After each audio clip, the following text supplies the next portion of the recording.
comienza el espacio con información sobre temas jurídicos, Derecho a la Radio, con el análisis, la voz y el enfoque de especialistas en el derecho, la aplicación de la justicia y el respeto a los derechos humanos. Derecho a la Radio, donde el ejercicio de la justicia es el ejercicio de la libertad.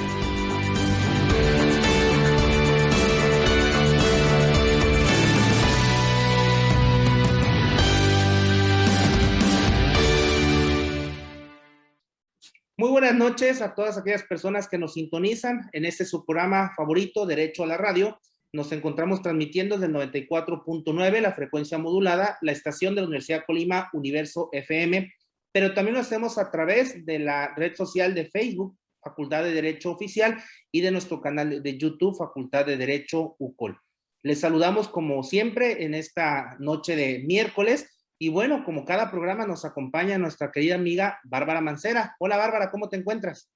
Hola Enoch, muy bien, gracias, buenas noches, te saludo a ti, a nuestra amable audiencia y bueno, hay que invitarles a que nos sintonicen también en la retransmisión todos los sábados en punto de las 2:30 del día en la estación de Radio Universidad de Colima, Universo 94.9. Hoy vamos a abordar el tema los tipos penales en las redes sociales o bueno, en el contexto de las redes sociales. Así es, Bárbara, un tema muy interesante, pertinente, obviamente, de interés social. Y bueno, vamos a dar inicio con este programa, como lo hemos hecho tradicionalmente, contando con la participación del doctor José Ángel Méndez Rivera, quien es profesor investigador de nuestra facultad y dará lectura a la editorial de este programa. Adelante, doctor Méndez, le escuchamos. Muchas gracias, muy buenas noches. Bueno, pues el tema de hoy es Derecho Penal y redes sociales. Nadie imaginó en 1969, año en que se produjo la primera conexión entre computadoras, que esta nueva tecnología iba a provocar tan solo unas décadas después una gran revolución en la forma de ver y entender el mundo, de tal manera que aquella primigenia conexión entre computadoras evolucionó hasta lo que hoy conocemos como la Internet, una red que mantiene conectados a millones de usuarios por todo el planeta. En la actualidad, gracias a Internet y a los avances tecnológicos de los últimos tiempos, podemos obtener y publicar información, así como comunicarnos desde cualquier lugar y en cualquier momento. Así, Internet y en especial las redes sociales han supuesto un cambio en el modo que tenemos de relacionarnos en sociedad, pasando a conformar un nuevo contexto social. Este cambio de escenario social ha impulsado el desplazamiento del delito tradicional a los ciberdelitos, que se cometen principalmente a través de las redes sociales. Muchos son los factores que han contribuido al aumento de los delitos cometidos a través de la red. Según la investigación de Inés Bastida de la Universidad de Valladolid, España, siendo tales factores la facilidad de acceso a la misma red, la posibilidad de comisión de los delitos de manera virtual debido a la inexistencia de conexión física entre el sujeto activo y el sujeto pasivo, el mayor número de víctimas a las que se puede llegar y el anonimato en que puede escudarse el sujeto activo del delito. Además, se añade la dificultad de persecución de tales delitos, normalmente con un carácter transnacional, pues estamos ante una red mundial en la que no existen fronteras, lo que lleva al ciberdelincuente a tener cierto grado de impunidad, haciendo de la red su entorno idóneo para la comisión de tales delitos. Pero además, en el caso de nuestro país y para algunos juristas del derecho penal, en México existe un atraso en la tipificación de delitos informáticos si nos comparamos con ordenamientos jurídico-penales de otros países. ¿Y usted qué opina? Muchas gracias por su atención. Bueno, pues agradecemos al doctor José Ángel Méndez Rivera, profesor investigador de tiempo completo de la Facultad de Derecho, por la lectura de la editorial del día de hoy. Gracias, doctor.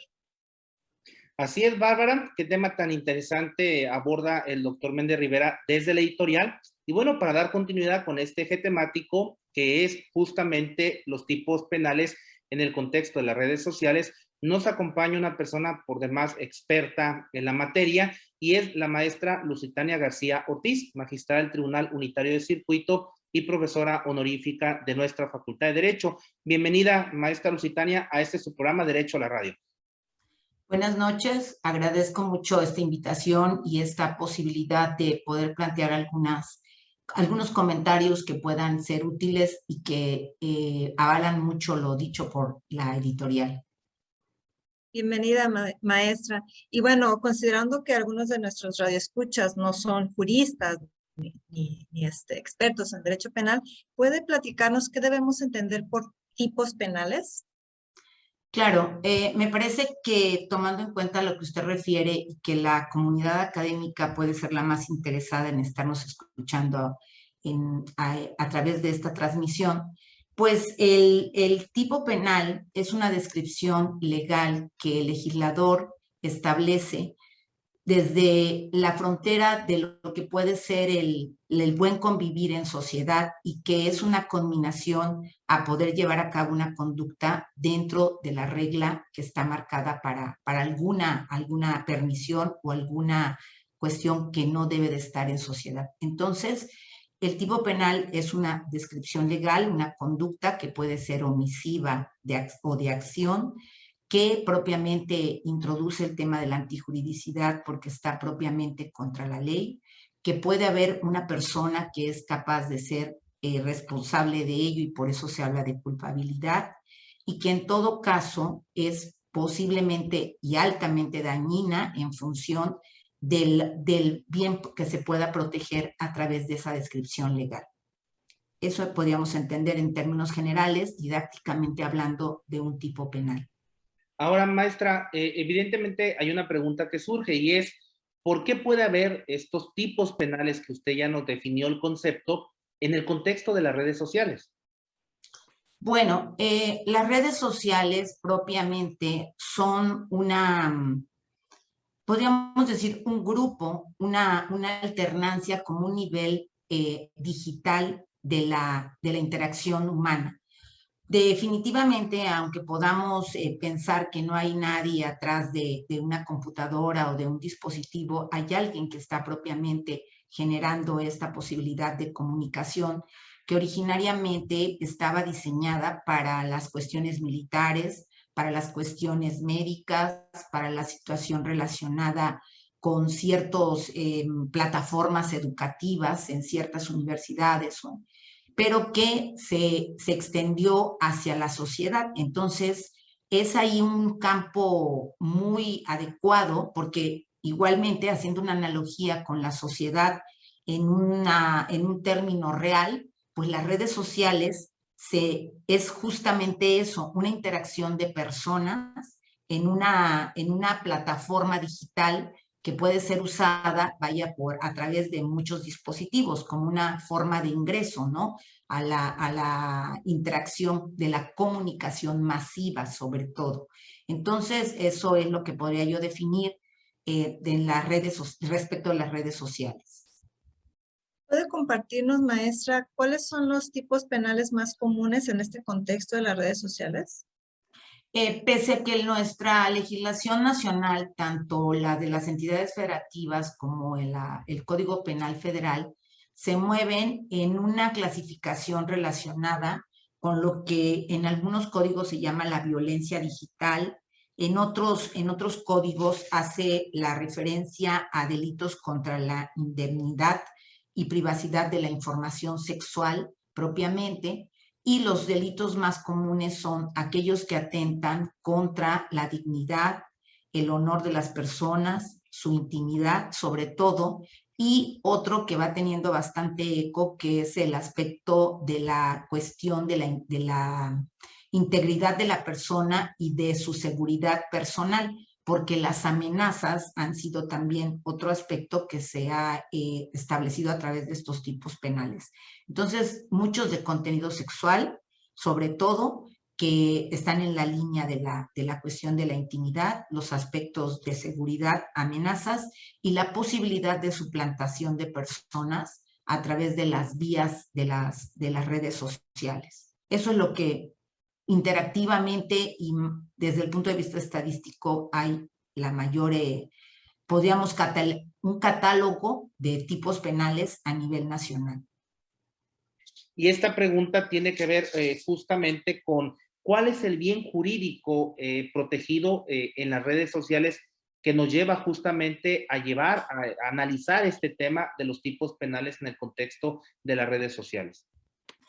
Bien, continuando con esta idea de que las redes sociales son una analogía con la sociedad presencial o fáctica, pues los delitos, como se cometen a través de ciertos instrumentos o de ciertas vías de comunicación, tienen que ver mucho, sobre todo, con el derecho al honor, por ejemplo. Si hay personas que utilizan la vía de comunicación a través de sus teléfonos o de sus dispositivos, que tienen que hay una amplia diversidad, confían en que en un momento dado la información puede quedar solamente entre las personas con las que se relacionan. Sin embargo, es plausible pensar que también hay dependiendo incluso de la vía que utilicen, como puede ser Facebook, Instagram, TikTok, en fin, esa apropiación que también la propia empresa difusora de la imagen puede hacer del contenido que los depositarios de esa o del usuario de esa red pueden dejarlo ahí. Entonces, hay una cuestión que tiene que ver con el honor, porque no solamente, aunque no solamente trasciende a los involucrados, es posible que quienes les dan esa plataforma de difusión puedan eventualmente quedarse con el material. El tema también del derecho a la intimidad es otro bien protegido, que también, aunque media entre la línea de lo privado y de lo público, pues sí, propiamente, como la red está creada para la difusión masiva, pues cumple su cometido en un momento y puede, evidentemente, dejar que salga a todos los usuarios. Entonces, el derecho a la intimidad. El derecho a la propia imagen, el que una persona se diseñe una imagen o quiera estar tratado bajo una cierta imagen, puede ser otro bien jurídico que puede resultar lesionado.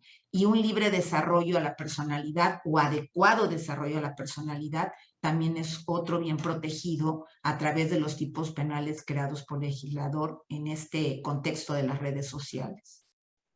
Maestra, aprovechando su experiencia en materia penal, ¿qué tan difícil es probar la existencia de estos tipos penales o la lesión que nos genera a nuestro bien jurídico protegido?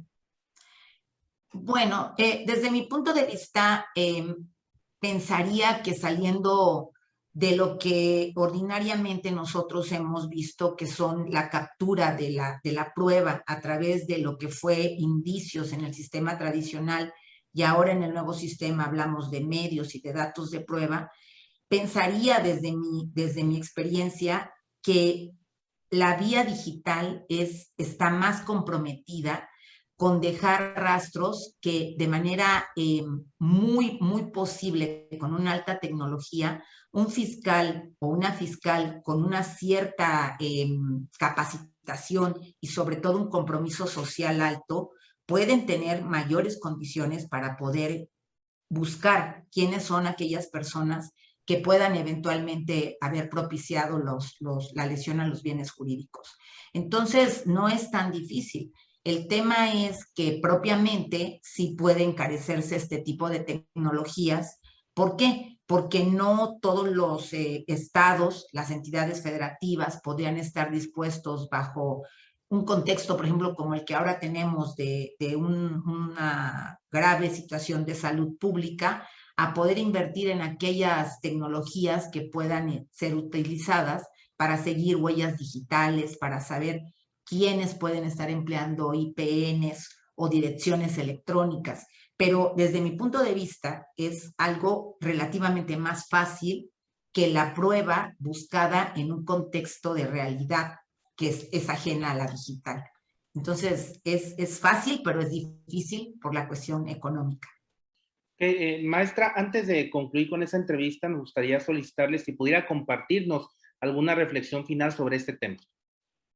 Bien, bueno, a mí me parece que es preocupante ver cómo las nuevas generaciones, sobre todo los menores, pueden estar expuestos a situaciones bastante graves que son necesarias para parecieran necesarias. ¿Por qué? Porque a veces los padres, los tutores, los educadores los inducen al uso de las redes sociales con una pretensión que no es mala, pero que ellos, una vez entrando a ese nivel, pues tal vez no están del todo protegidos.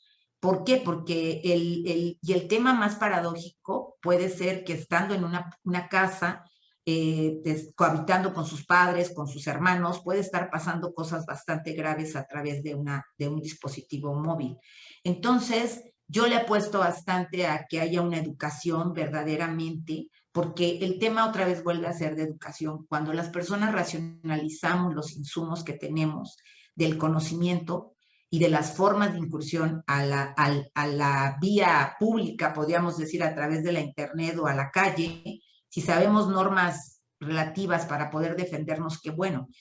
Pero esa generación me importa mucho. Mi reflexión es fundamentalmente a que los padres, los educadores y todas aquellas personas que pueden de manera lícita y adecuada inducir a las personas a utilizar redes sociales o formas de comunicación digital, lo hagan, pero con un conocimiento y una racionalidad que sea útil para el desarrollo de los menores y de las menores.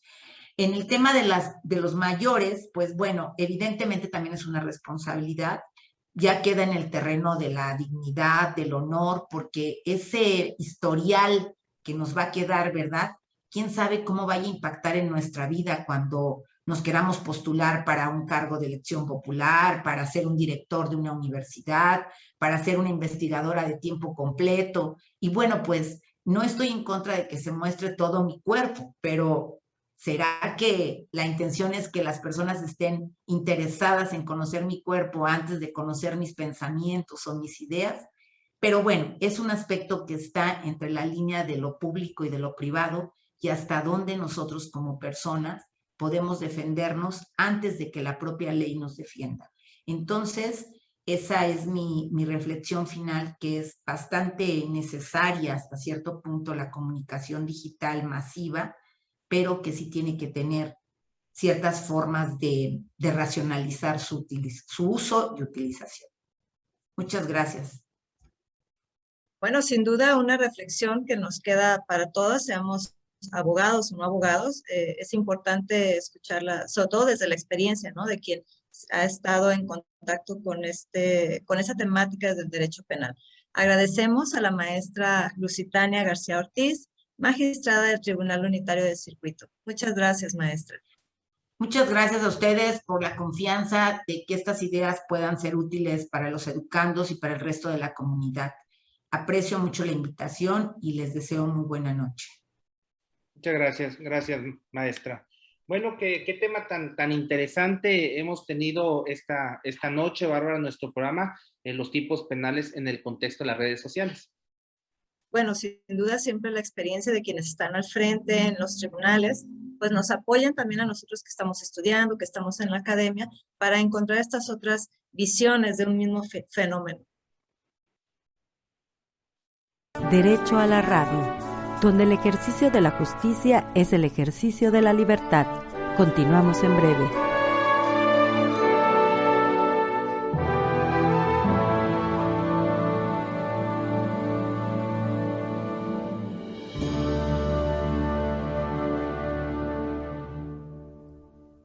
Continuando con el programa, le damos la bienvenida al licenciado Francisco Javier Mayera Flores, coordinador del Bufete Jurídico de la Facultad de Derecho de la Universidad de Colima, quien el día de hoy nos va a hablar sobre el tema de accidentes de tránsito. ¿Quién no ha estado inmerso en algún accidente de tránsito? Bienvenido, licenciado. ¿Qué tal? Buenas noches. Un gusto poderle saludar, maestra Bárbara, doctor Enoch, y sobre todo a todos nuestros radioescuchas.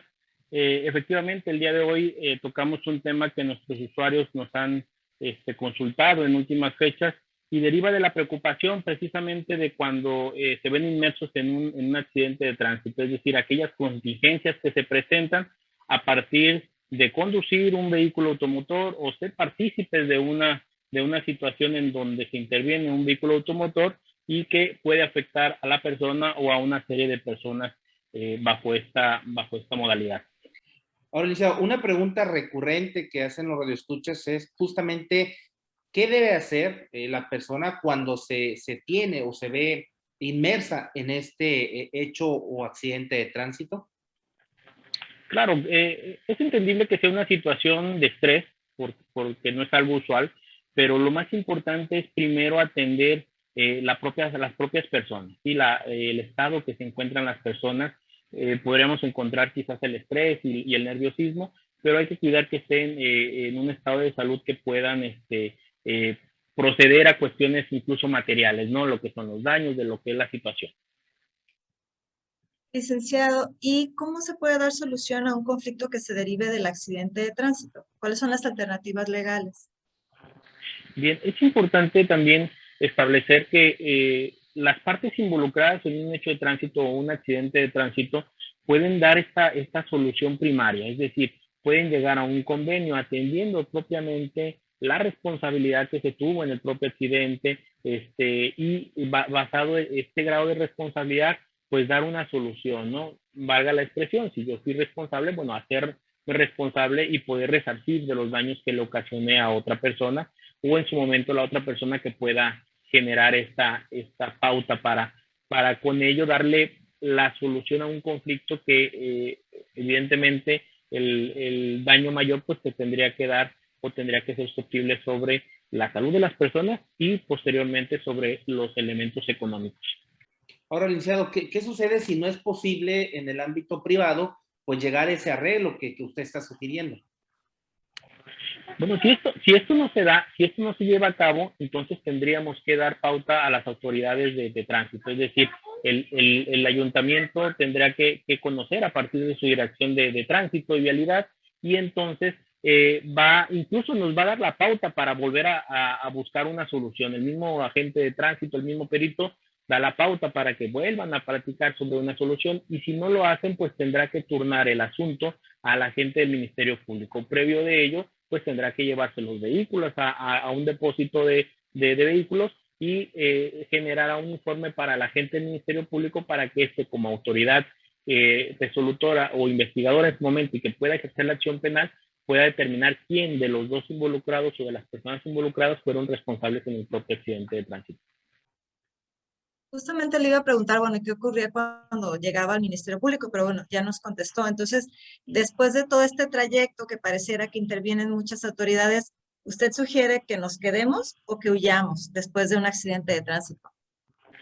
Evidentemente, la mejor solución es atenderlo bajo las mismas premisas legales que se establecen. El huir de un accidente de tránsito lo que va o puede conllevar es una responsabilidad mayor.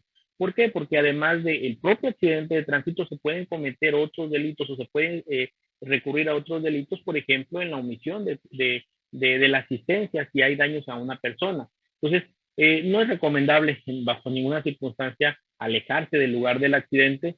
Sí sería importante en todo caso, si no se quiere llegar a un conflicto, a elevar el conflicto, a que una autoridad intervenga, incluso a que se ejecuten acciones penales, se ejerzan acciones penales, en donde no solamente se establezca la reparación del daño, es decir, el pago de lo correspondiente a los daños, sino que se emita una sanción incluso con pena privativa de libertad por el propio accidente. Aquí la sugerencia es atenderlo y si es posible llegar a un acuerdo.